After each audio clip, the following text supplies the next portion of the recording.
안녕하세요. 강포동하우스의 강집사입니다. 반려견을 키우시다 보면 바닥에 엉덩이를 끌고 다니는 일명 똥스키를 타거나 항문을 핥는 행동을 하는 경우가 종종 있는데요. 이러한 반려견의 행동은 항문란에 문제가 있어서 하는 행동일 수 있기 때문에 의심이 필요합니다. 오늘의 영상은 반려견의 항문낭 문제를 관리하고 예방하는 방법에 대해서 알아보도록 하겠습니다.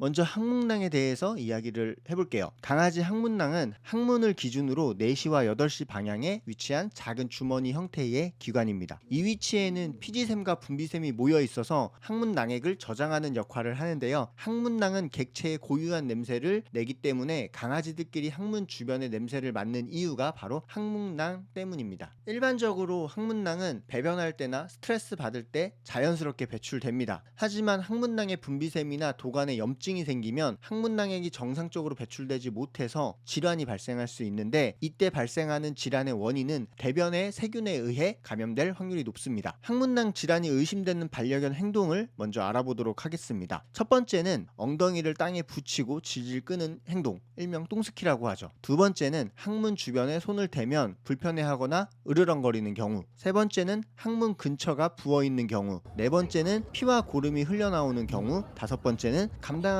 힘든 악취가 나는 경우입니다. 가장 대표적인 행동으로는 일명 똥스키를 타는 경우인데, 동시에 가려움을 해소하기 위한 행동입니다. 두 번째부터 이야기 드렸던 부분을 확인하면서 문제가 있는지 꼼꼼하게 살펴보시면 도움이 됩니다. 특히 세 번째는 다소 구별하기 힘들 수도 있는데, 네 번째부터는 시각과 후각을 통해서 확실하게 확인이 가능한 부분이니까 조금이라도 의심이 된다 싶으시면 병원에 내원을 하는 걸 추천드리겠습니다.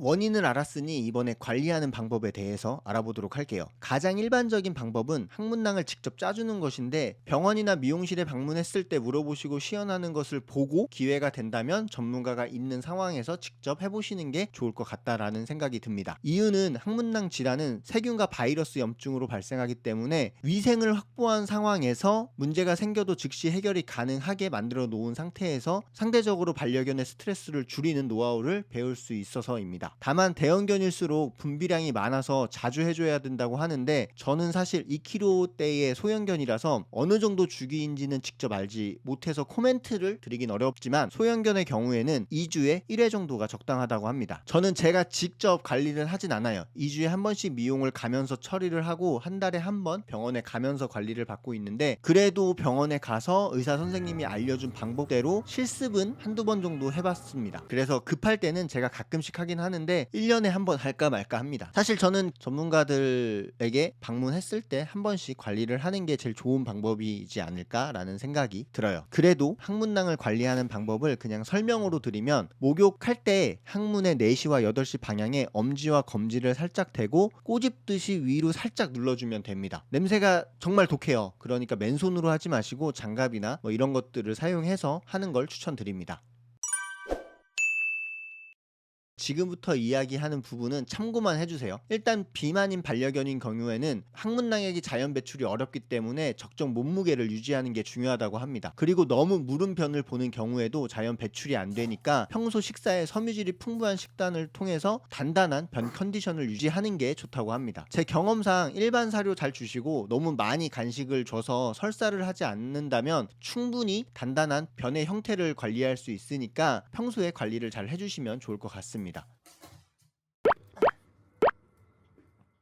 이번에는 병원에 내방하기 전에 소위 말하는 눈탱이라고 하죠. 이런 상황에 대해서 아주 약간이나마 대처할 수 있게 Q&A를 준비해봤습니다. 지금 이야기 드리는 부분을 조금 더 보시고 병원에 방문했을 때 의사 선생님이 얘기해 주시는 부분에 당황하지 않고 조금이나마 눈탱이를 덜 맞지 않을까라는 생각이 듭니다. 네, 첫 번째 Q&A입니다. 항문이 부어 있는 것 같기도 한데 아닌 것 같기도 하고 엄청 딱딱하다. 이거는 병원에 가서 확인이 필요한데 촉진으로도 의사는 모릅니다. 이때는 간단한 초음파 검사 정도가 적당합니다. 가능하니까 그 외에 검사를 한다라고 하면은 왜 해야 되는지 정확한 이유를 듣고 진행하는 걸 추천드립니다. 두 번째는 항문낭에 문제가 생기면 변실금 증상이 생기는지 질문도 있는데요. 항문낭의 종양인 경우에 항문 괄약근에 영향을 주기 때문에 수축 이완 기능이 저하될 수 있어서 해당 현상이 발생할 수 있다고 합니다. 그렇기 때문에 변실금이 나타나면 이것도 병원에 가서 보시는 게 좋고요. 일상에서 크게 문제가 안 된다, 내가 관리가 가능하다라는 선이시라면 저는 병원에 가는 걸 추천드리고 싶지만 그 상황을 보고서는 견주님들께서 관리를 해주시면 좋을 것 같습니다. 세 번째는 항문낭 염증으로 인해 치료를 받으면서 매일매일 관리를 해줘야 된다고 하는데 피도 나고 반려견이 너무 아파해서 걱정입니다 라는 부분인데, 사실 기본적으로 매일 항문낭을 자극하는 방법은 일반적인 방법이 아니라고 합니다. 그렇기 때문에 그렇게 안내를 받았다면 그 병원엔 가지 마시고 다른 병원에서 정확하게 상담을 받아 보시고 관리를 해주시는 게 좋고, 출혈이 너무 심하면 항문낭의 파열 가능성도 있다고 보셔야 하니까 혹시나 병원에 가서 수술 이야기를 하더라도 너무 놀라지 마세요.